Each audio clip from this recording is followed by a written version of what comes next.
Matau karamna pasoi thon kibagi khaminasi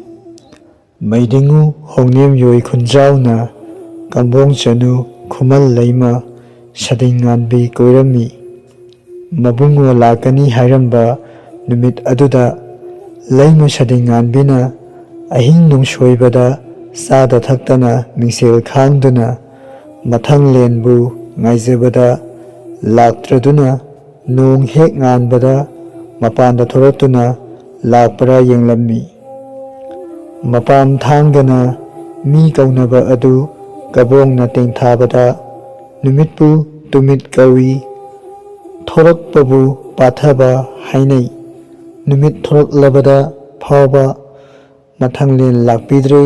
hainaba wa soinari haina leima sadingan bina mathwai sokna